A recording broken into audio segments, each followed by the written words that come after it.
사랑하는 성도 여러분, 평안하셨습니까? 주일 지난 지 3일 되었습니다. 종료주일을 지나고 이제 고난주간을 보내고 있습니다. 본래 우리 반석교회 여건상 주일 예배만 지금 이렇게 촬영해서 보내드리고 있는데 사실은 수요 예배, 금요 예배 이렇게 예배가 많이 있습니다. 앞으로 여건을 만들어서 그렇게 드릴 수 있도록 해드리도록 하겠습니다. 오늘은 특별히 수요일 예배로 예수께서 고난당하신 주간을 우리가 보내면서 십자가의 그 도와 의미를 더 깊이 묵상하고 또 깨닫기 위해서 또 수요 예배를 특별히 예배를 드리도록 하겠습니다. 다 같이 묵상기도 드리시면서 고난주간 수요 예배를 하나님 앞에 드리도록 하겠습니다. 다 같이 묵상 드리겠습니다.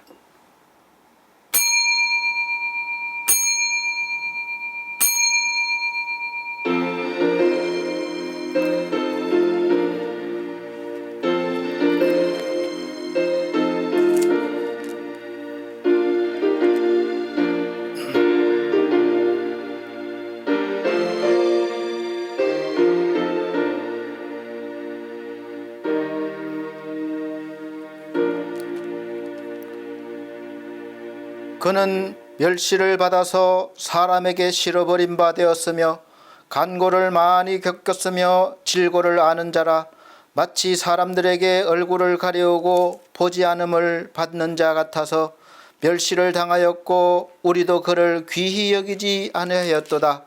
그는 실로 우리의 질고를 지고 우리의 슬픔을 당하였거늘 우리는 생각하기를 그는 징벌을 받아서 하나님에게 맞으며 고난을 당한다 하였노라. 그가 찔림은 우리의 허물을 인함이요 그가 상함은 우리의 죄악을 인함이라. 그가 징계를 받음으로 우리가 평화를 누리고 그가 채찍에 맞음으로 우리가 나음을 입었도다. 아멘. 다 같이 찬송가 137장, 새 찬송가 251장 찬송 드리시고 신앙 고백 드리도록 하겠습니다.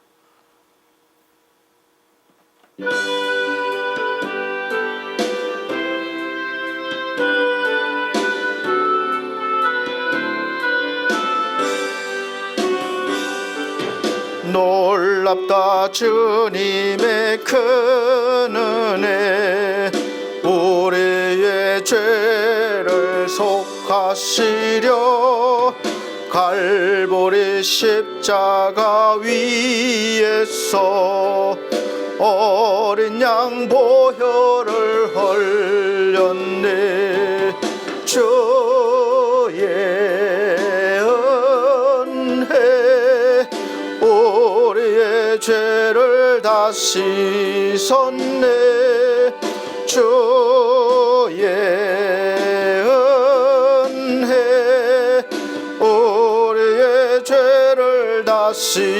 씻었네. 죄악은 성난 파도같이 우리 영혼을 위협하나 헤아릴 수 없는 주은혜 십자가에서 나타냈네. 주의 은혜 우리의 죄를 다 씻었네. 주의 은혜 우리의 죄를 다 씻었네. 죄악에 물든 영혼들을 주께서 피로 씻으시네. 지금도 흐르는 그 피에 눈보다 더 희게 씻어라. 주의 은혜 우리의 죄를 다 씻었네. 주의 은혜 죄를 다 씻었네.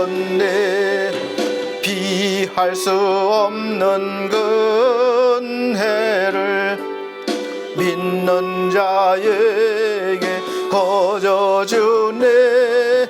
형제여 주 앞에 나와서 더 지체 말고 곧 받아라. 주의 은혜 우리의 죄를 다 씻었네.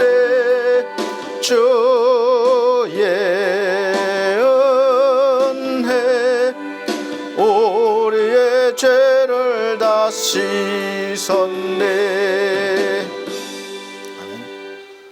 다 같이 사도신경으로 신앙 고백 드리도록 하겠습니다.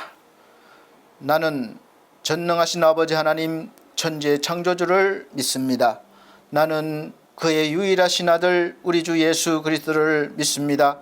그는 성령으로 잉태되어 동정녀 마리아에게 나시고 본디오 빌라도에게 고난을 받아 십자가에 못 박혀 죽으시고 장사된 지 사흘 만에 죽은 자 가운데서 다시 살아나셨으며 하늘에 오르시어 전능하신 아버지 하나님 우편에 앉아 계시다가 거기로부터 살아있는 자와 죽은 자를 심판하러 오십니다. 나는 성령을 믿으며 거룩한 공교회와 성도의 교제와 죄를 용서받는 것과 몸의 부활과 영생을 믿습니다. 아멘. 다 같이 찬송가 141장 찬송 드리고 기도 드리는 시간 갖도록 하겠습니다. 새 찬송가는 없습니다.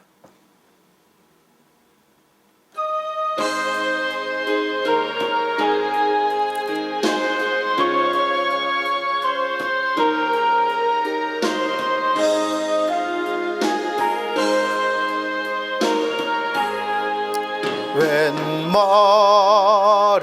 말인가 날 위하여 저 돌아가셨나. 이 벌레 같은 날 위해 큰 은혜 받으셨나. 내 지은 죄 다 지시고 못 박히셨으니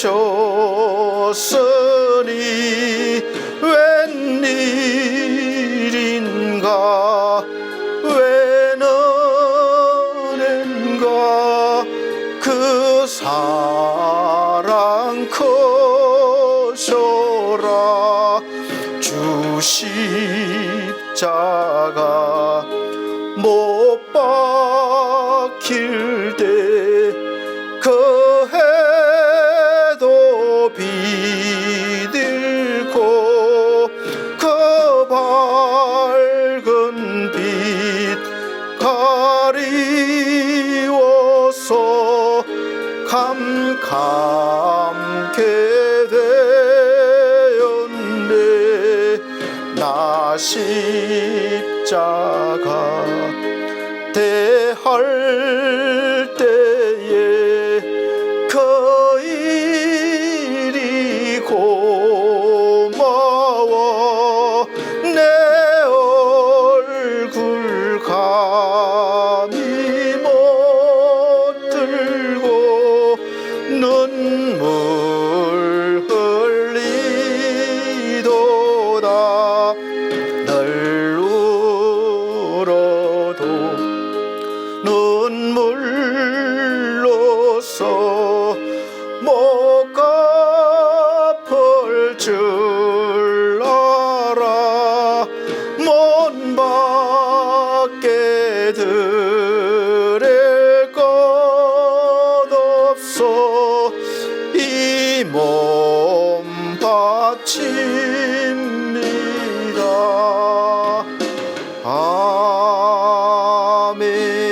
아멘. 같이 기도드리겠습니다. 아버지 하나님의 그 크신 사랑과 은혜에 감사드립니다. 오늘도 우리를 사랑하셔서 하나님의 거룩한 자녀로 변함없이 사랑하여 주시고 고난주간을 통하여 하나님의 은혜를 더 깊이 깨달을 수 있는 은혜를 주심을 감사합니다. 하나님의 구원의 그 크신 역사에 우리가 뛰어들고 그 은혜를 받아 구원을 누릴 수 있는 은혜를 허락하여 주시옵소서. 예수 그리스도를 통하여 우리의 생명을 대신케 하시고 내가 져야 할 그 십자가, 내가 죽어야 할 그 십자가의 자리에 내 대신 우리 주님께서 달리시고 죽어 주셨습니다. 이제 그 사실을 믿어지게 하시고 그 크신 은혜를 통하여 내가 이제 죄사함을 받고 새로운 생명을 얻었음을 이 시간 알고 믿는 은혜의 역사가 있게 하여 주시옵소서. 우리 하나님, 고난주간입니다. 고난주간 주님의 행적을 통하여 그 걸어가신 십자가의 길이 바로 나를 위한 길임을 깨닫게 하시고 믿게 하시고 이 고난의 기간에 우리가 더욱더 주님을 바라보며 깊어지는 믿음과 성숙되지는 믿음의 시간 되게 도와주시고 또 처음 주님의 그 소식을 듣는 자들은 귀가 열리고 눈이 열려서 주님의 그 걸어가신 십자가의 길을 바라보게 하시고 깨닫게 하셔서 구원받는 은혜의 역사가 있게 하여 주시옵소서. 십자가를 통하여 내 죄가, 내 모든 저주가 이제 사라졌음을 믿는 귀한 시간 되게 하여 주옵소서. 함께 하심을 감사합니다. 마치는 시간까지 주의 성령께서 붙잡아 주시옵소서. 예수 그리스도 이름으로 기도하옵나이다. 아멘.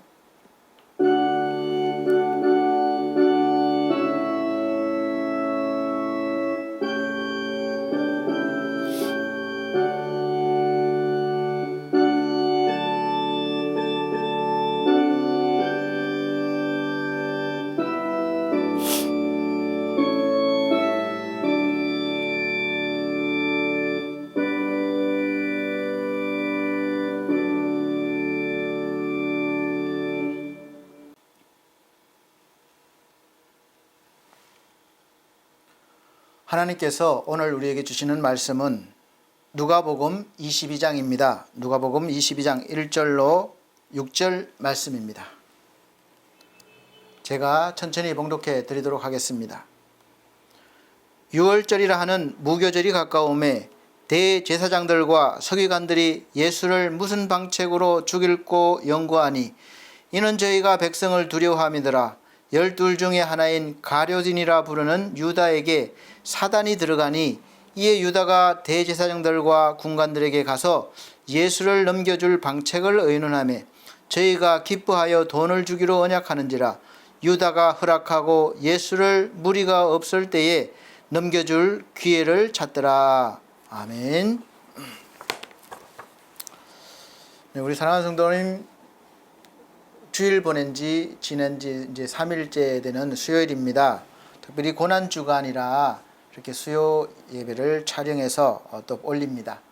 사실은 교회가 주일 예배, 오전, 오후, 또 수요 예배, 금요 예배 이렇게 좀 예배가 있는데 저희 교회는 사정상 또 여건상 그렇게 하지 못하고 주일 예배만 지금 올려드리고 있습니다.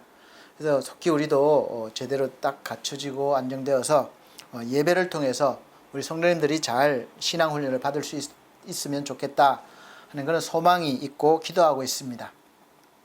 고난주간 특별히 우리가 십자가를 통해서 하나님께서 우리에게 주시는 은혜가 무엇인지 알고자 또 이렇게 말씀을 준비했습니다. 오늘 설교 말씀의 제목은 십자가 왜 나에게 필요합니까? 라는 제목이고 부제목은 죽어야 사는 십자가라는 제목으로 말씀을 선포하도록 하겠습니다. 오늘 하나님께서 우리 성도님들에게 은혜를 주시기를 원합니다. 하나님께서 하나님의 복을 대신 빌어주실 제사장들을 세우시고 이제 제사장들에게 이 하나님의 백성들을 향해서 이렇게 복을 빌라 이렇게 말씀하셨는데 민수기 6장 23절로 26절 보면 여호와는 내게 복을 주시고 너를 지키시기를 원하며 여호와는 그 얼굴로 내게 비치사 은혜 베푸시기를 원하며 여호와는 그 얼굴을 내게로 향하여 드사 평강 주시기를 원하노라 할지니라. 이렇게 복을 빌라고 했습니다.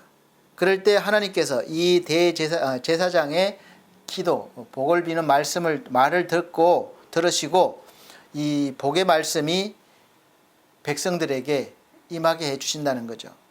오늘 이 복의 말씀이 오늘 하나님의 백성인 사랑하는 성도님들에게도 임해 주시기를 예수 그리스도로 축복합니다. 지금 우리는 사순절 기간의 마지막 주간인 고난주간을 보내고 있습니다.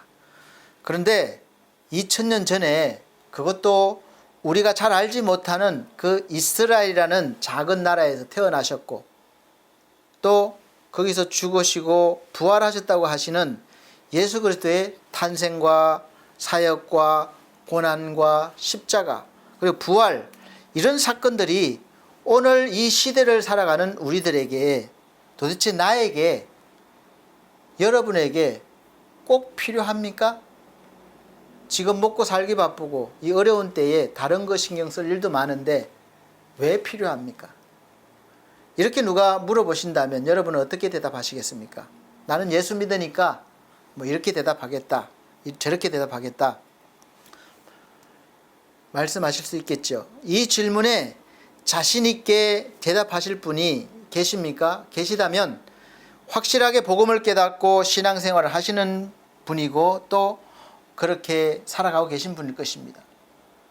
이 사건이 비록 2000년 전에 일어났고 아주 먼 나라에서 일어난 사건이지만 이 예수 그리스도의 전 생애가 바로 우리 인류를 구원하는, 나를 구원하는 아주 중요하고 획기적인 사건이기 때문에 우리가 반드시 알아야 하고 믿어야 하는 것입니다. 그래야 우리가 하나님이 원하시는 그 생명, 그 구원을 받을 수 있는 것입니다. 생명을 얻고 구원을 받을 수 있습니다. 세상에서는 참으로 다양한 이 생명체가 살고 있습니다. 우리는 하나님께서 이 모든 것을 창조하셨다고 믿고 천지창조는 하나님이 하셨다 이렇게 믿지만 하나님을 믿지 않는 사람들은 대부분 다른 다양한 이론들을 믿고 있습니다. 뭐 우주의 기원과 생명체의 기원을 뭐 빅뱅론이다, 뭐 아니면 진화론이다. 이 대폭발로 인해서 우주가 형성이 되고 이제 그렇게 지구도 생겨났다. 그렇게 말하는 이론들이 있고 또 생명의 기원도 마찬가지로 미생물로 시작해서 점차적으로 진화가 되어서 이렇게 뭐 되었다. 또 사람이 되었다.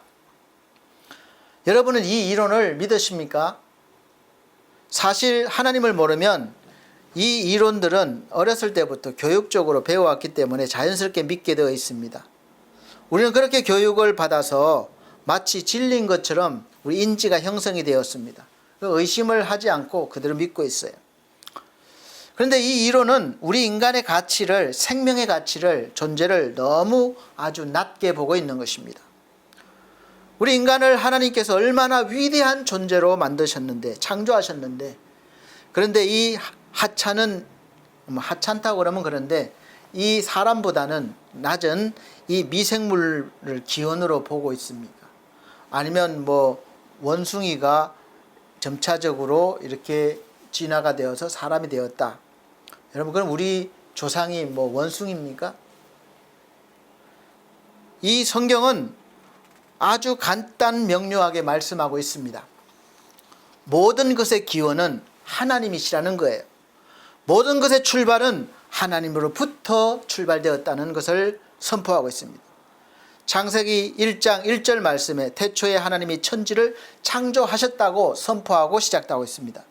그리고 계속해서 다양한 식물과 동물을 만드시고 제일 마지막에 그 모든 것을 다스릴 수 있는 하나님의 위대한 창조물인 이 인간 아담과 하와를, 사람을, 하나님의 형상을 담은 사람, 인간을 창조하셨다고 했습니다. 그리고 흙으로 만드셨을 뿐만 아니라 그 흙에다가 하나님의 영인 생기를 불어넣어 주셔서 살아있는 생명이 된지라. 영이 있는 존재가 된 거예요. 사람만이 영을 가진 존재가 되었습니다. 모든 생명체는 영이 없어요. 그러나 사람만큼은 영이 있는 존재고, 그래서 정말로 우리 사람은 위대한 존재죠.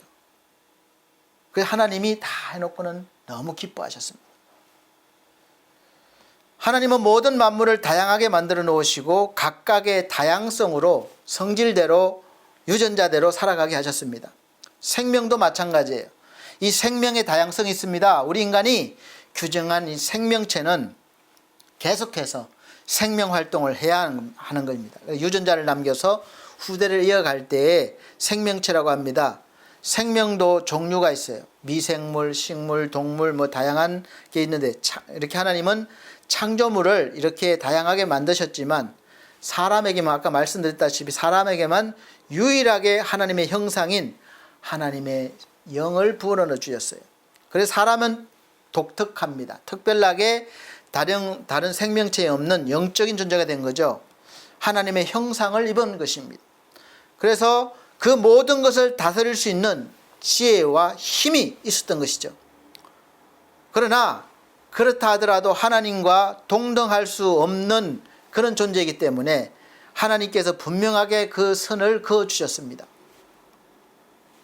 그 선을 넘지 말라고 한 그것이 바로 선과 악을 알게 하는 선악과였어요.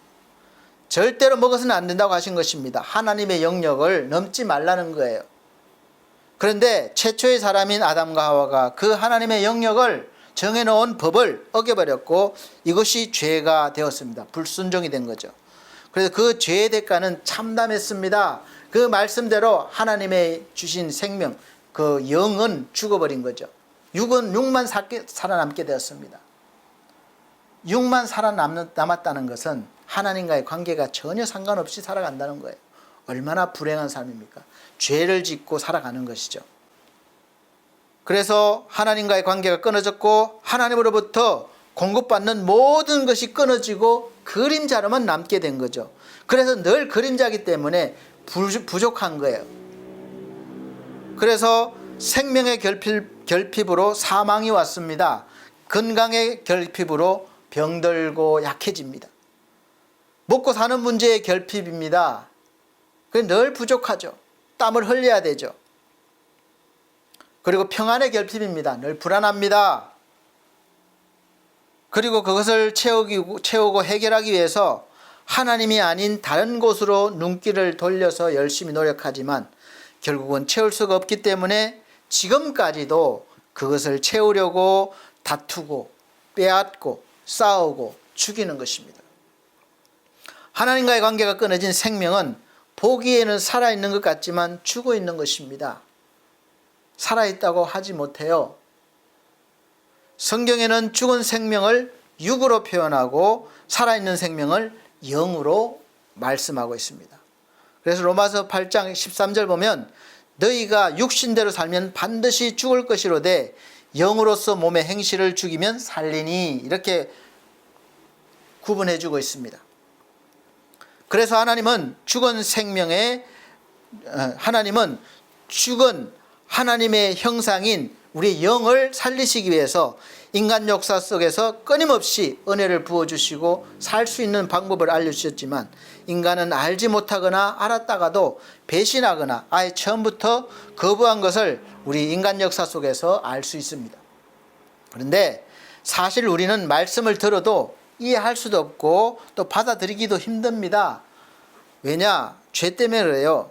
육과 영이 무엇인지 구분을 못합니다. 성경 말씀에는 사람이 하나님을 마음에 두기 싫어해요.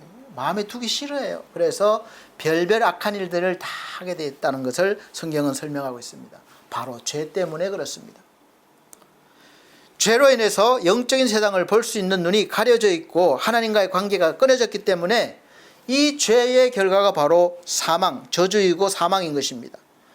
그래서 로마서 6장 23절에는 죄의 싹은 사망이요 분명하게 말씀하고 있고 하나님의 은사는 그리스도 예수 우리 주 안에 있는 영생이니라 이렇게 말씀하고 있습니다.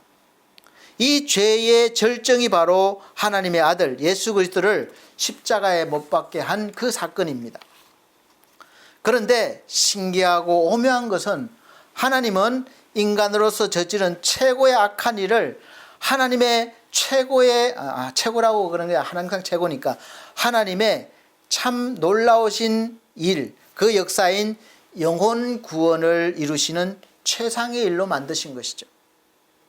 우리가 좋아하는 역전 드라마인 것입니다. 죽음에서 부활의 생명으로, 패배에서 승리로 이렇게 바꾸셨습니다. 우리 인간은 죽였지만 하나님은 살리셨습니다. 살리셨을 뿐만 아니라 획기적인 우리가 영원한 생명 얻을 수 있는, 영이 살 수 있는 그런 기회를 주신 것이죠. 예수 그리스도를 믿으면 우리가 이 죄값으로 저주받아 죽어야 할, 내가 달려야 할 그 십자가의 형틀에서 죽어야 되는데, 달리고 죽어야 되는데, 나 대신에 예수께서 거기 달리시고 죽으시고, 죽어서 끝나면 안 되니까 다시 살리시기 위해서 3일 만에 부활하신 것입니다. 그래서 그렇게 한 것과 같이 여겨주시겠다는 거예요. 믿기만 하면, 이 사실을 믿기만 하면 내가 하진 않았지만 예수께서 한 것을 똑같이 한 것으로 여겨주겠다. 얼마나 놀라운 은혜입니까? 인정해 주시겠다는 것입니다. 그래서 인정해 주겠다는 하나님의 사랑과 은혜로 우리가 기회를 얻었고 살 길이 열린 것입니다. 그래서 사망에서 생명으로 옮겨졌다. 그렇게 성경은 말씀하고 있습니다. 우리가 사실 무엇을 제일 두려워하고 겁을 냅니까? 죽음입니다. 사망입니다. 그렇게 우리가 겁을 내고 살고 싶어 하는데 하나님께서 그 살고 싶어 하는 생명을 주시겠다는 겁니다. 이것을 얻기 위해서 우리는 그동안 얼마나 노력했습니까? 하나님의 그 의를 이루어드리기 위해서, 하나님께 인정받기 위해서, 다시 내가 회복하기 위해서 얼마나 노력하고 또 노력했습니까? 그렇지만 한 사람도 하나님을 만족시킨 사람이 없었습니다. 그래서 성경은 선포하고 있습니다. 로마서 3장 10절에 기록된 바 의인은 없나니 하나도 없으며, 한 사람도 없다는 것입니다. 이 말씀은 결국 우리 인간의 힘으로는, 나의 힘으로는 하나님께 인정받을 만한 그런 의가 없다는 것입니다. 전에도 없었고 앞으로도 없는 것입니다. 이걸 먼저 알아야 되는 거예요. 우리 인간은 하나님의 은혜 아니면, 하나님의 사랑 아니면 하나님 앞에 의인으로 한 사람도 설 수 없는 존재입니다. 의인이란 말은 심판을 받지 않는다는 말이에요. 그런데 하나님을 흡족하게 할 수 있는, 영원한 생명을 얻을 수 있는 하나님의 의를 가질 수 있는, 얻을 수 있는 방법을 주셨는데 바로 예수 그리스도를 통해서, 십자가의 사건을 통해서 이루어지고 완성이 된 것입니다. 이 죽음의 문제는 태어나면서부터 죽을 때까지 인간이라면 벗어날 수 없는 것을 우리의 영혼이, 이 영이 알기 때문에 뭔지 모르지만 늘 두려워하고 불안한 것입니다. 우리의 삶 전체를 항상 죽음의 그림자가 따라다니고 있는 거예요. 나는 느끼질 못하지만 우리의 영은 알고 있습니다. 그래서 그 불안한 것을 어떻게 해보려고 술도 마셔보고 취미생활도 해보고 좋은 음식도 먹어보고 사랑하는 사람을 만나도 보고 사랑받기도 해보고 해보기도 하지만 결국에는 그 불안을 해결하지 못하고 계속해서 다른 것으로 또 해결해 보려고 하는 것이 우리 인생입니다.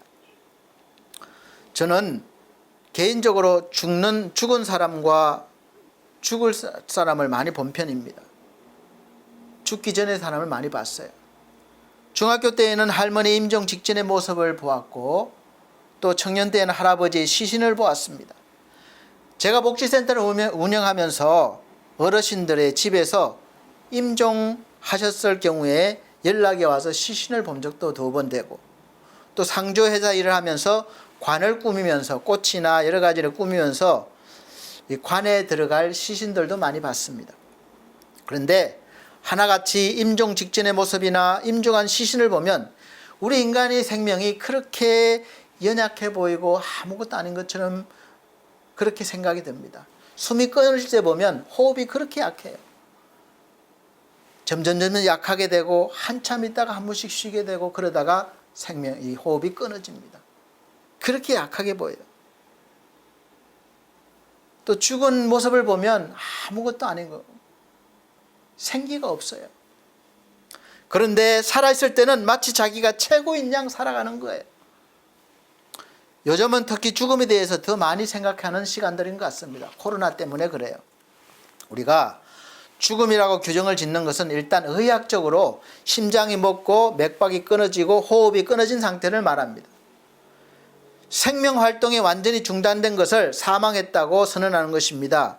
사람이 그랬을 때 죽었다고 말해요. 그런데 성경에서는 전혀 다른 측면에서 죽음을 다루는 것을 볼 수 있습니다. 우리가 사망 선고를 하고 죽었다 하는 것을 성경에서는 잠을 잔다거나 쉰다고 말씀하고 있습니다. 신명기 31장 16절 보면 여호와께서 모세에게 이르시되 너는 너의 열조와 함께 죽으려니와 이런 것이 아니라 자려니와 잔다는 거예요. 욥기서 14장 10절에 12절 말씀에 보면 사람이 죽으면 소멸되나니 그 기운이 끊어진즉 그가 어디에 있느뇨 물이 바다에서 줄어지고 하수가 잦아서 마름같이 사람이 누우면 다시 일어나지 못하고 하늘이 없어지기까지 눈을 뜨지 못하며 잠을 깨지 못하니라. 잠을 자는데 깨지 못한다는 거예요. 욥기서 3장 13절에 그렇지 아니하였던들 이제는 내가 평안히 누워서 자고 쉬었을 것이니 죽음을 말한 것입니다. 시편 13편 3절에는 여호와 내 하나님이여 나를 생각하사 응답하시고 나의 눈을 밝히소서 두렵건대 사망의 잠을 잘까오며 요한복음 11장 11절 13절 보면 이 나사로가 죽었을 때의 모습입니다. 우리 친구 나사로가 잠들었도다 그러나 내가 깨우러 가노라. 예수는 그의 죽음을 가리켜 말씀하신 것이나 저희는 잠들어 쉬는 것을 가리켜 말씀하신 줄 생각하는지라. 그렇게 말씀하고 있어요. 그리고 이 사망만 말씀하고 있는 것이 아니라 둘째 사망을 또 말씀하고 있습니다. 진짜 중요한 거예요. 진짜 사망인 둘째 사망이 있습니다. 히브리서 9장 27절 보면 한 번 죽는 것은 사람에게 정한 것이요 그 후에는 심판이 있으리니 이것이 바로 둘째 사망으로 선언되는 심판입니다. 여기 심판에서는 하나님이 심판하시는데 바로 천국과 지옥으로 들어갈 수 있는 그런 판결이에요. 이것이 무서운 거죠. 계시록 21장 8절 보시면 그러나 두려워하는 자들과 믿지 아니하는 자들과 흉악한 자들과 살인자들과 행음자들과 술객들과 우상 숭배자들과 모든 거짓말하는 자들은 불과 유황으로 타는 못에 참여하려니 이것이 둘째 사망이라. 이 둘째 사망은 지옥을 말씀하고 있는 것입니다. 성경적으로 보면 우리는 첫째 사망보다 둘째 사망을 두려워해야 하는 거예요. 죽으면 끝나지가 않아요. 심판이 있습니다. 그 심판의 결과에 따라서 내가 천국에 가느냐 영원히 죽을 불이 활활 타오르는 그 유황불이 타오르는 지옥에 가느냐 이것이 달려있는 거예요. 이 둘째 사망을 피하기 위해서 우리는 예수 그리스도를 믿는 것입니다. 저는 과학이나 다른 견해가 아니라 개인적으로 성경을 보면서 대자연과 이 우주가 마치 살아있어서 하나님의 손길에 따라서 움직이는 느낌을 종종 받습니다. 우리가 모르는 사이에도 이 지구는 끊임없이 태양을 중심으로 자전과 공전을 하고 있습니다.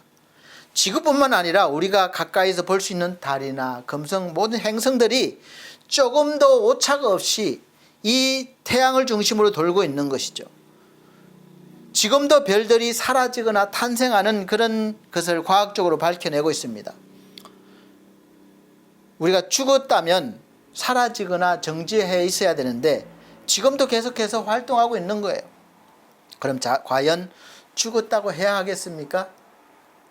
그리고 성경에서도 천하 만물이 고통 중에서 그들도 구원해 주실 주님이 오시기를 고대하고 있다는 표현하는 것을 보면 생명에 대해서 우리가 좀 더 광범위하게 봐야 되지 않나 싶습니다. 로마서 8장 19절 보면 피조물에 고대하는 바는 하나님의 아들들이 나타나는 것이니 피조물도 고대하고 있는 거예요. 사람들에 의해서 얼마나 고통받고 있습니까? 구원받기를 기다리는 것 같아요.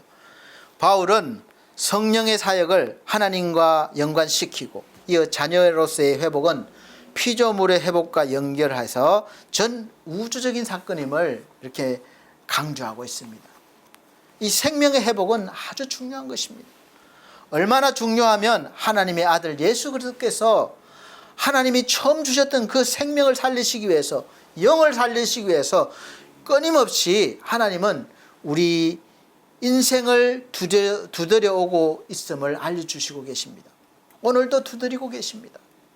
그러나 우리는 스스로는 은혜를 받아도 하나님의 기적을 체험해도 결국은 다시 육으로 돌아가는 것을 성경의 역사를 보면 알 수 있고, 이 모습이 바로 나의 모습임을, 우리의 모습임을, 나의 인생, 우리의 인생임을 알 수 있습니다. 그래서 이 문제를 해결할 방법은 오직 하나님 한 분밖에 없음을 성경은 선포하고 있습니다. 그래서 결국은 하나님께서 우리의 생명을 살리시려고 하나님의 생명을 대신 주시는 거예요. 그것이 바로, 그 방법이 바로 예수 그리스도를 통해서 나타나게 하셨습니다. 예수 그리스도를 통해서 나타나게 하셨는데, 예수 그리스도의 탄생과 생애, 전생애, 사역과 또 십자가의 길, 죽으심, 부활을 통해서 확실하게 보여주시고 나타내신 것입니다. 이 성경 말씀 한 줄에 명확하게 설명해 주고 계십니다. 그래서 죄의 삭은 사망이고 영원한 생명은 예수 그리스도 안에 있다는 말씀입니다. 그래서 하나님 스스로가 그 법을 정해 주신 그 법을 지키시고 인간을 대신 살리시려고 인간 대신에 그 법에 따라서 독생자 예수 그리스도를 십자가에 죽게 하신 것입니다. 우리가 살아가면서 이 먹고 사는 문제도 대단히 중요하지만 더 중요한 것이 있습니다. 마태복음 16장 26절에 사람이 만일 온 천하를 얻고도 제 목숨을 잃으면 무엇이 유익하리요? 사람이 무엇을 주고 제 목숨과 바꾸겠느냐? 이 말씀에는 사실 우리 육의 생명도 말씀하시지만 더 깊은 것은 영의 생명을 말씀하신다고 저는 생각합니다. 그래서 우리가 이 육의 생명을 위해서 100년을 살면서 많은 노력을 합니다. 투자를 합니다. 애를 씁니다. 그런데 또 다른 영원한 생명이 있습니다. 어떤 것이 소중합니까? 이 100년의 육의 삶을 통해서 영원한 생명을 준비하는 과정이라고 보시면 됩니다. 그런데 그것을 버리고 육의 생명만을 위해서 산다면 많이 살아도 100년인데 잘 100년 살다가 영원한 그 생명을 엉망으로 고통스럽게 살겠다는 사람이 있겠습니까? 안다면 아닐 것입니다. 이 100년 기간의 삶을 좀 힘들게 살아도, 고생하며 살아도 영원한 생명이 정말로 그 생명을 내가 좋은 것으로, 즐거움으로, 기쁨으로 살 수 있다면 투자할 것입니다. 이것을 성경은 알려주고 있습니다. 그리고 우리가 이 땅에 육으로 살면서 먹고 마시는 문제에 중요하지만 너무 집착하면 안 돼요. 이 기간 동안에 우리가 어떻게든 영원한 생명을 위해서 내가 살 나라 생명을 위해서 준비해야 되는 것입니다. 그래서 우리가 살다가 아주 극한 어려움을 만나거나 도저히 빠져나갈 수 없는 상황이었을 때 자신도 먼저 죽을 것 같다, 죽게 되었다 이렇게 탄식하죠. 극한 상황에서 도저히 빠져나갈 방법이 없을 때, 죽게 되었을 때가 바로 내가 십자가 앞에 설 수 있는 기회라고 보시면 돼요. 왜냐하면 그런 상황이 아니면 우리는 스스로가 십자가 앞에 서는 일이 없거나 불가능하기 때문에 그렇습니다. 그래서 하나님께서 어떤 때는 강제로 그 앞에 앉히는 거예요. 고난을 통해서. 그래서 고난이 나에게 유익이 되는 것입니다. 나를 살리는 고난이 되는 것입니다. 우리는 반드시 그 죽음의 십자가에 앞에 서야 하고 거기 매달려 죽어야 할 사람들입니다. 왜냐하면 아담과 하와의 자손이기 때문에 그래요. 그들이 하나님께 불순종하면서 하나님과 우리 사이는 아주 원수가 되어버렸고 하나님이 주시는 그 생명을 받지 못하고 오히려 저주를 받는 존재가 되어버렸기 때문에 그렇습니다. 이것을 원죄라고 하는 거예요. 우리는 태어날 때부터 죄인으로 태어납니다. 내가 살아있을 때 짓는 죄를 자범죄예요. 이것 때문에 지옥 가지 않습니다. 내가 태어날 때부터 죄인이었기 때문에 지옥 가는 거예요. 이것이 원죄입니다. 이것을 해결해야 되는 거예요. 노예 제도가 있을 때, 종의 제도가 있을 때 우리나라에 노예나 종은 결혼해도 다 뭐 아이를 낳아도 다 주인의 거예요. 자동으로. 내 것이 없어요. 벗어날 수가 없어요. 애초부터 내 것이 없는 것입니다. 모든 것이 주인의 것이에요. 마찬가지로 아담과 하와로부터 시작된 이 죄의 뿌리를 인간의 노력이나 힘으로는 그 어떤 힘으로도 끊을 수 없습니다. 그래서 노예가 자유를 얻는 방법은 주인이 허락을 하면 돼요. 너는 해방이다. 정서를 주면 됩니다. 이 방법밖에 없어요. 마찬가지로 우리는 하나님 앞에 우리가 의인이 된 방법은 하나님께서 면죄부를 주는 것입니다. 너는 죄인이 아니다. 그 한마디면 되는 거예요. 그 어떤 것도 필요 없습니다. 하나님께서 인정하면 되는 거예요. 살인자도 괜찮습니다. 영웅도 괜찮습니다. 여자도 남자도 어린이나 노인도 다 모두가 다 포함돼요. 하나님이 인정해 주시면 되는 거예요. 우리가 판단할 거 없습니다. 하나님이 허락하시면 되는 거예요. 그것이 하나님의 의입니다. 그래서 이 의를 주시려고 하나님은 그 죄의 근원을 끊어버리시고 우리에게 그 하나님의 의를 주시려고 인정해 주시려고 사람으로는 안 되니까 이제 하나밖에 없는 독생자 하나님과 동등한 위치를 가지신 예수 그리스도를 구원자로 예언해 주셨고 실제로 구원자가 되셔서 이제 이 땅에 아기의 모습으로 나타나셨는데 그가 바로 예수 그리스도이십니다. 그러면 이 예수 그리스도가 먼 나라에 태어났고 어디 계신 것도 모르는데 나와 상관이 있습니까? 그래서 있는 거예요.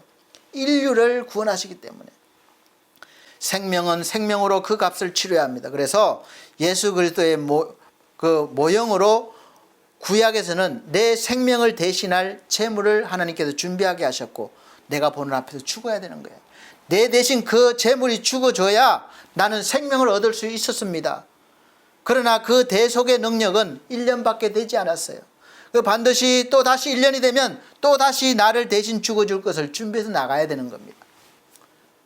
불완전하긴 했지만 하나님께서는 그렇게 해서라도 예수 그리스도를 보여주고 싶었습니다. 그래서 예수 그리스도가 오시기까지는 계속 이것이 되어야 됐습니다. 비록 불완전했지만 그래도 하나님의 은혜를 주신 거예요. 그리고 드디어 예언된 그 구세주가 2000년 전에 이스라엘 작은 나라에서 그것도 아주 작은 마을에서 우리를 구원한 구세주가 탄생하셨고 하나님은 그 구세주의 이름을 예수라 하라. 구원자, 기름 부음을 받은 자, 왕으로 세움을 받을 때 기름 부음을 받습니다. 그래서 우리를 구원하실 왕으로 또 구세주로 오신 것이죠. 예수 그리스도는 우리의 죽은 영을 살리시기 위해서 자신의 생명을 대신 주시기 위해서 오셨습니다. 그것이 바로 하나님께서 정하신 법이고 약속입니다. 살려면 피를 흘려야 합니다. 살려면 누군가가 죽어줘야 합니다. 나를 대신해서 죽어줄 사람이 어디에 있고 그 사람이 누굽니까? 소록 있다 해도 본래부터 죄인인 인간이기 때문에 하나님 앞에서는 아무런 효력이 없는 겁니다. 우리가 보기에는 영웅이라 할지라도 하나님 앞에서는 아무것도 아닌 것인 거죠. 반드시 하나님이 원하시는 의의가 있어야 됩니다. 흠도 없고 티도 없는 완전한 인간이어야 돼요. 하나님이 인정하시는 생명이어야 합니다. 그 생명은 하나님 한 분밖에 없어요. 그래서 하나님께서는 하나님의 생명을 예수 그리스도를 통해서 우리에게 주시려고 하신 것입니다. 내가 매달려야 할 그 십자가의 자리에 예수께서 그 대신에 내 대신에 달리셨고 내가 죽어야 할 그 십자가에서 예수께서 나 대신에 죽어주셨습니다. 그리고 대신 죽어주셨다는 것을 믿기만 하면 내가 죽은 것과 같은 효력을 주신다는 거예요. 생긴다는 거예요. 그 효력을 믿는 순간부터 즉시 발휘가 되는데 그렇게 나를 괴롭히고 사망으로 끌고 가는 그 원죄가 다 사해졌다는 것입니다. 하나님께서 다 용서해 주셨다는 거예요. 그래서 나는 이제 지옥 갈 일이 없어요. 예수 그리스도 안에 있는 자에게는 결코 정죄하지 않겠다, 심판이 없다는 말씀입니다. 그래서 우리는 십자가를 바라볼 때마다 주님이 나 대신에, 우리 대신에 그 자리에 서셨고, 내가 흘려야 될 피 대신에 내 대신 흘리셨고 죽으셨다는 것을 잊지 말고 기억하고 믿어야 하는 것입니다.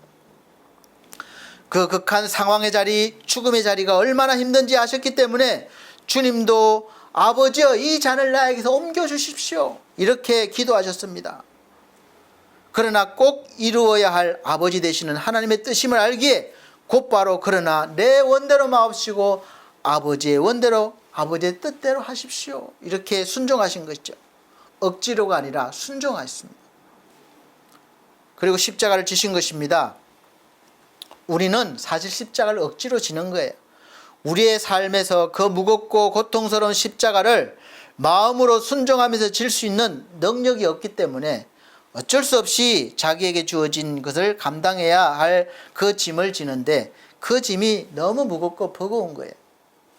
그래서 주님이 대신 순종의 모습으로 아버지의 뜻을 이루어 드리는 일을 하시고, 우리는 가벼운 마음으로, 가벼운 몸으로 그 뒤를 따르는 것입니다.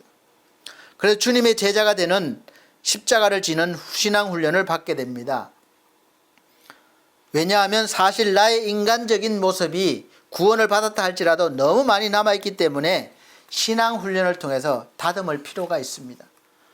다시 말씀드리면 신앙 훈련은 내 힘을 빼고 나보다 더 큰 힘인 하나님의 힘의 흐름에 나를 맡기는 거예요. 성령에게 나에게 맡기는 거예요. 내 뜻대로가 아니라 성령의 뜻대로 살도록 자꾸 나를 맡기는 것이 신앙 훈련입니다. 에스겔서 보면 나와요. 발목까지 물이 찼을 때, 무릎까지, 허리까지, 그리고 내가 완전히 잠겼을 때. 다르죠? 허리까지라도 내 힘으로 다닐 수 있어요. 힘들지만. 그러나 잠기면 물의 흐름이 내 몸이 물의 흐름에 이렇게 맡겨지듯이 우리는 성령의 흐름에 맡겨야 됩니다. 이것이 신앙 훈련이에요. 밤에 잠을 잘 때 내가 죽어야 편안한 잠을 자는 거예요.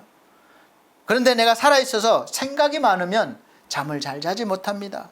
그럼 피곤하게 되고 나중에 불면증이 되고 고통스러운 거예요. 내가 살아있어서 그래요. 고통스럽다는 것은 십자가에 달려서 아직 내가 살아있다는 겁니다. 빨리 죽어야 고통이 사라져요. 그래서 사도 바울은 나는 날마다 죽노라 하는 연습을 했습니다. 우리도 이 연습을 해야 돼요. 그럼 어떻게 죽어야 합니까? 내가 한강에 내려가서 뛰어내려야 합니까? 아니면 약을 먹고 죽어야 하는가요? 이렇게 무슨 말을 하십니까? 이렇게 무서운 말을 어떻게 하세요? 이렇게 죽는 것은 하나님을 믿지 않는 불신앙의 사람입니다. 다시는 용서받을 수도 돌이킬 수도 없어요. 하나님이 주시는 생명을 내가 스스로 끊는 큰 범죄입니다. 우리가 죽는 방법은 바로 하나님의 말씀 앞에서 내 육신이 죽어져야 한다는 것입니다. 그리고 이 육신의 죽음은 그냥 예수 그리스도의 하신 모든 일들을 듣고 알고 믿을 때 자연스럽게 하나님께서 내 안에 오셔서 그렇게 해 주시는 거예요. 내가 할 수 없어요. 그래서 일어나는 일입니다. 이 신비로운 은혜는 인간 편에서가 아니라 전적으로 하나님께서 하시는 일입니다. 그리고 이 신비로운 일의 시작은 하나님의 말씀을 들음으로부터 시작되는 겁니다. 로마서 10장 17절 말씀에 그러므로 믿음은 들음에서 나며 들음은 그리스도의 말씀으로 말미암느니라. 아무 말씀이 아니라 이 생명의 복음의 말씀 들을 때 그렇게 된다는 거예요. 우리가 따로 열심히 무엇을 해야 하는 것이 아니라 먼저는 하나님의 말씀을 전하는 사람들의 말씀을 잘 듣고 믿음이 생기고 그 믿음이 나를 죽게 하고 다시 살게 하는 것입니다. 그래서 그 순간부터는 이제 영원한 생명을 가진 자가 되고 하나님의 심판대 앞에 서지 않아도 되는 면죄부를 받은, 너는 무죄다 판결을 받은 존재가 되는 거예요. 그래서 이제 사망이 두렵지 않습니다. 무섭지 않습니다. 그래서 기쁨으로 즐거움으로 하나님을 섬길 수 있는 거예요. 신앙생활을 할 수 있는 거예요. 우리는 감사와 찬양과 영광을 자연스럽게 하나님께 돌릴 수 있는 것입니다. 하나님의 은혜가 너무도 크기에 이 나의 생명, 물론 다 하나님 것이지만 나에게 있는 것, 모든 것 다 기쁨으로 아낌없이 드릴 수 있는 마음이 되는 거예요. 사랑하는 성도 여러분, 이 고난 주간을 통해서 이 은혜를 더 깊이 깨달으시고 예수 그리스도께서 저주와 사망을 이기고 그 모든 것을 우리에게 주셔서 여러분이 영원한 생명을 얻은 존재로 다시 태어났음을 믿으시고 누리시는 은혜가 있으시기를 예수 그리스도 이름으로 축복합니다. 기도하겠습니다. 하나님 감사합니다. 오늘 주신 말씀을 통해서 하나님 깨닫게 해주시고 은혜 주셔서 이제 이 모든 일들을 통해서 우리가 거듭난 자임을, 하나님의 자녀됨을 알고 기쁨으로 누리게 하시고 이 모든 은혜 날마다 감사와 영광을 돌리는 그런 성도가 되게 하여 주옵소서. 이 고난주간 동안에 더 깊이 십자가를 묵상하게 하시고 주님의 그 길을 우리가 쫓으면서 그 길이 나를 위한 길임을 확신하게 하시고 믿게 하시고 영광 돌리게 하여 주옵소서. 예수 그리스도 이름으로 축복하고 기도합나이다. 아멘. 찬송가 144장, 새 찬송가 150장 찬송 드리겠습니다. 144장, 새 찬송가 150장입니다.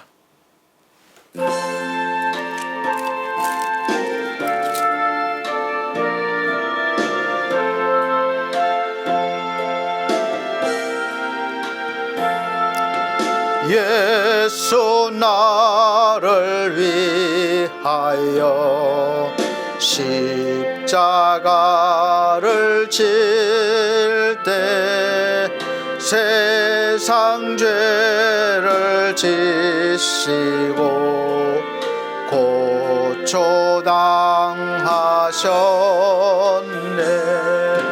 예수여 예수여 나의 죄 위하여 보배 피를 흘리니 죄인 받으소서. 십자가를 지심은 무슨 죄가 있나. 저 무지한 사람들 메시아 죽였니. 예수여 예수여 나의 죄 위하여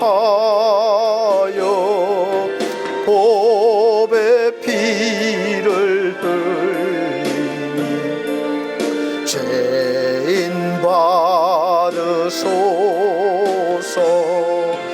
피와 같이 붉은 죄 없는 이가 없네.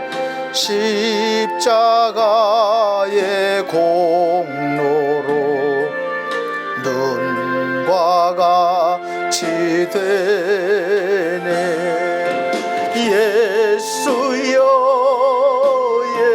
예수여 나의 죄 위하여 보배 피를 흘리니 죄인 받으소서. 아름답다 예수여 나의 좋은 친구. 예수 공로 아니면 영원 형벌 받네. 예수여 예수여 나의 죄 위하여 보배 피를 흘리니 죄인 받으소서.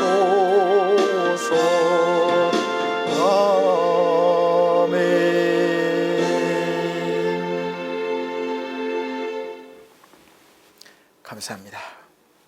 교회 앞에 교회 소식 말씀드리겠습니다. 금요일 날은 성찬 예배가 있겠습니다. 성찬식이 있겠습니다. 그래서 준비해 주실 것은 각 가정에서 포도주나 포도즙 아니면 와인도 괜찮을 것 같습니다. 그래서 포도가로 된 그런 준비해 주시고 예쁜 잔, 작은 잔, 큰 걸로 하면 안 되니까 그래도 괜찮긴 한데 그래도 작은 잔 준비하시고 떡도 본래는 크게 넣고 막 이렇게 해야 되는데 작게 하시고 의미가 중요한 거니까 또 떡을 준비하기 힘드시면 카스테라 이렇게 양쪽 잘라내고 중간에 부드러운데 이렇게 작게 잘라놓고 그렇게 참여하시고 준비하시고 참여하실 분은 꼭 세례를 받으신 분들만 참여하실 수 있습니다. 왜냐하면 세례는 예수 그리스도를 구세주로 고백드리고 이제 이 구원받은 정표로 받는 그런 형식입니다. 물로 이렇게 세례를 받는 건데 그 정표가 있는 사람이 성찬 예식에 참여할 수 있다는 거예요. 그래서 죄가 없는 사람에게 이렇게 주님이 들어오셔서 함께 해주시는 그런 거라고 생각하시면 되겠습니다. 뭐 막 이론적으로 복잡한데 어쨌든 그 떡은 주님의 몸을 상징하고 포도주는 주님의 피를 상징합니다. 주님의 피와 살이 이제 내가 하나의 의식을 통해서 함께 하신다는 것을 내가 이렇게 느끼고 또 믿는 것입니다. 실제로 하나님은 이미 예수 믿는 순간 우리 함께 계십니다. 그래서 그것을 확인하고 또 느끼고 하는 시간이니까 은혜가 주어질 것입니다. 또 하나님 은혜를 주실 것입니다. 그래서 그렇게 준비하시고 특별히 더 중요한 것은 기도로 준비하시기 바랍니다. 찬송가 147장 찬송 드리시고 예배를 마치도록 하겠습니다. 새 찬송가는 149장입니다.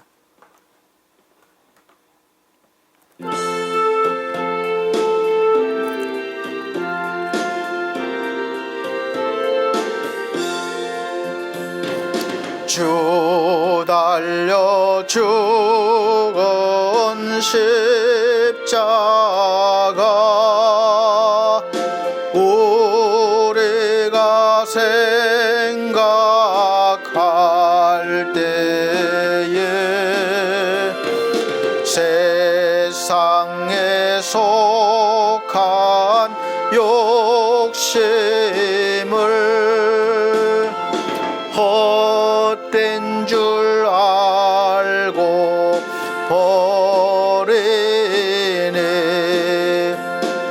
죽으신 구주 밖에는 자랑을 말게 하소서. 보혈의 공로 헤매고 교만한 마음을 버리네. 못 박힌 손발 보니 큰 자비 나타내셨네.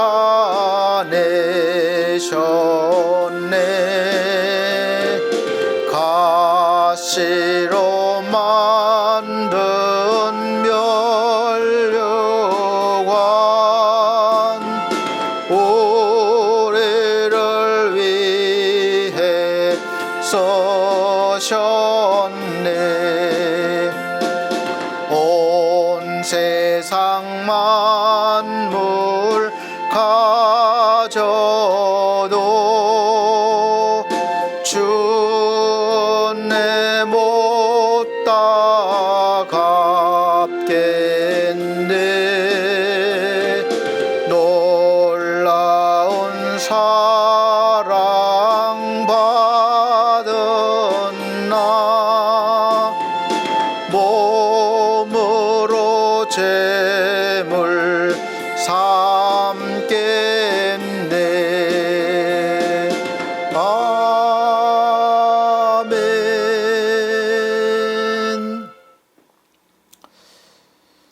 네, 수요예배를 본래 하루 전에 촬영해서 올려드려야 수요일날 예배를 제대로 드릴 수 있는데 이렇게 제가 참 죄송스럽게도 시간이 안 돼서 이렇게 당일날 하다 보니까 아마 하루 아니면 오늘 늦게 예배를 드릴 수도 있을 것입니다.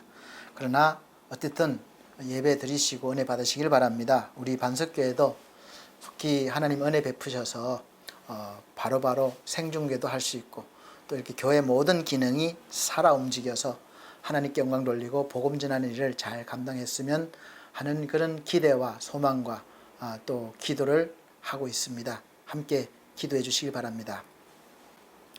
사랑이 많으신 아버지 하나님, 고난주간을 보내면서 특별히 주님께서 지신 그 십자가의 길, 또 십자가의 은혜를 더 깊이 묵상하고 깨닫는 시간 되게 하시고 주님이 하신 모든 일, 이루신 그 모든 일들이 바로 나를 위함임을 알고 믿게 하여 주옵소서.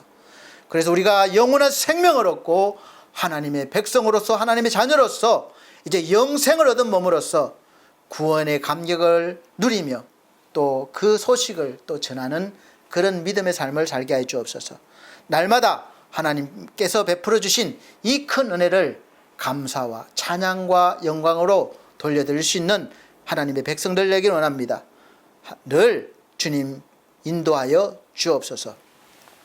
주 예수 그리스도의 은혜와 하나님의 거룩하신 사랑과 성령님의 감화 감동 교통하신 은혜가 오늘 말씀을 듣고 이제 주님이 이루신 모든 일들을 믿고 받아들이며 나의 것으로 받아들이는 사랑하는 성도들 머리 위에 함께 계실지어다. 아멘.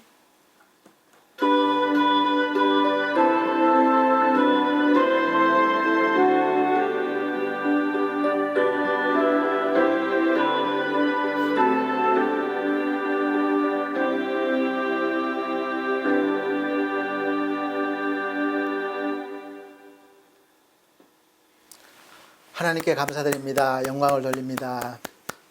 또 금요일 날 뵙겠습니다.